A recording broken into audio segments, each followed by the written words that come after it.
In this video, let me show you how we can reverse the slide down and slide up effects offered by jQuery. The slide down and slide up are available as methods which you can use to display some content or show some content using slide down effect, and slide up method is used to hide some content using slide up effect. So this is the normal slide down. If I click on this button, see, this is how the content is revealed or the content is getting displayed. It is the slide down. The content is getting slided towards the bottom from the top, and the slide up is to hide the content. So if I click this button, see, the content got hidden using slide up effect, which means it gets hidden from bottom to top. As you could see here, sliding down, sliding up. Now we are going to reverse this effect. So when we click the reverse slide down, the content will be displayed using a slide up effect. See, the content is getting displayed from bottom to top. It is actually a slide up effect, right? Let me show you once again. Let me click normal slide down and slide up. It is getting hidden.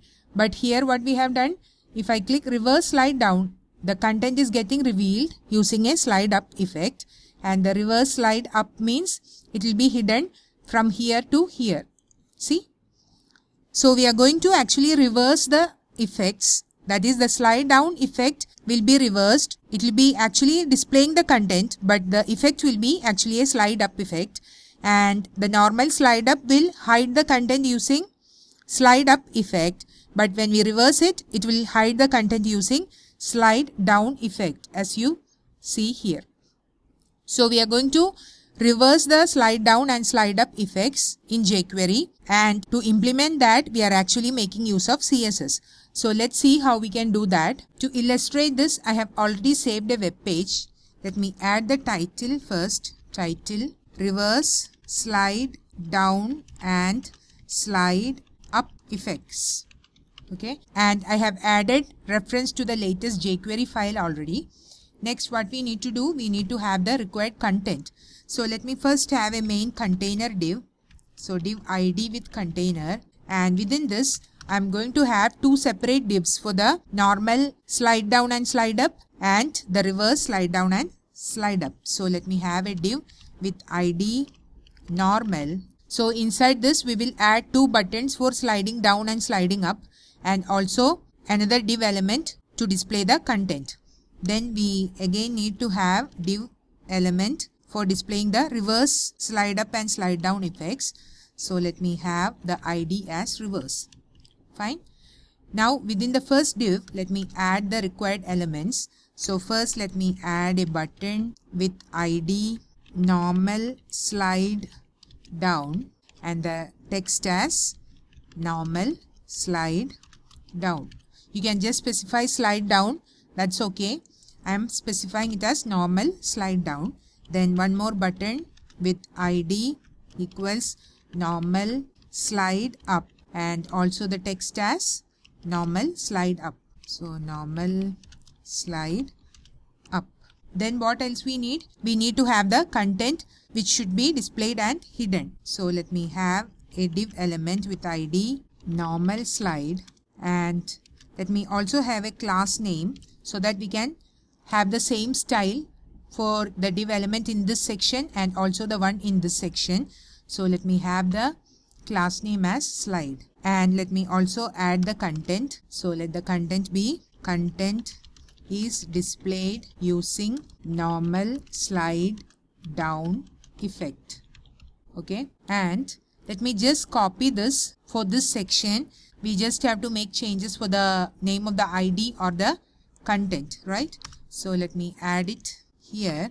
For this one, let me specify reverse slide down and the text also reverse slide down. Then this is also reverse slide up and the text also reverse slide up. Then here reverse slide, class name same as slide. Then content is displayed using reverse slide down effect. So we have the required content now. Let me save this. Now we haven't styled them. Still, let me save this and check the output.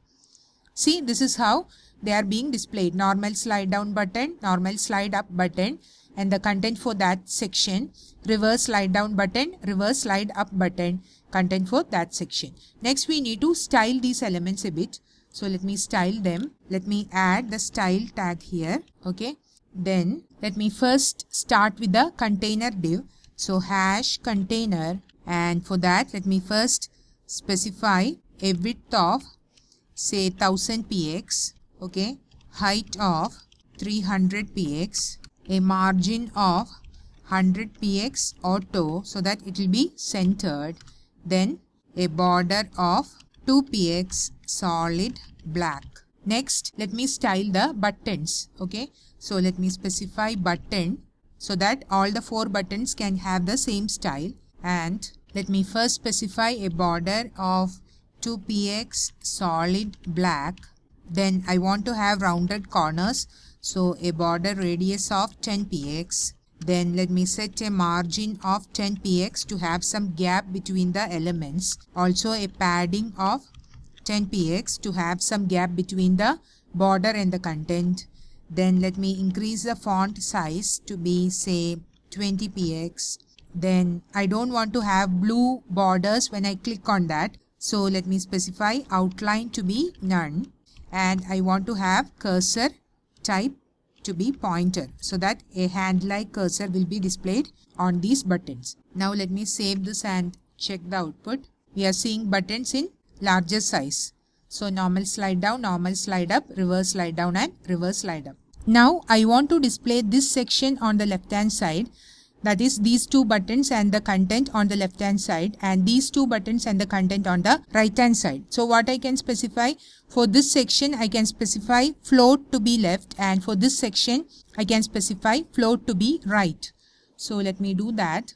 Let me check the ID. It is normal and reverse. So let me specify hash normal, and for that let me specify float to be left, and for reverse let me specify float to be right. See, this is now getting displayed on the left hand side and this is on the right hand side. Now let us style these content sections. So for both these sections we have added a common class name. Let me check that. It is slide. For this and this we have added the slide class name. So let me access it using its class name. So for this let me first specify a width of say 400 px, height of 200 px, margin of 10 px, padding of 5 px. Then let me increase the font size to be say 50 px. Then let me specify the background color to be say silver, and now let me save this and check the output. See, this is how it is getting displayed. Actually the font size 50 is a bit more, I think. We can reduce it to say 45 px and check. Now it is getting displayed like this. I think we can have rounded corners for this div also. So let me specify border radius to be say 10 px. Let me just try to increase the padding to say instead of 5, 10. So this is how it is getting displayed now. The height can be reduced a bit to 180 or 190. So this is how our web page is now looking like.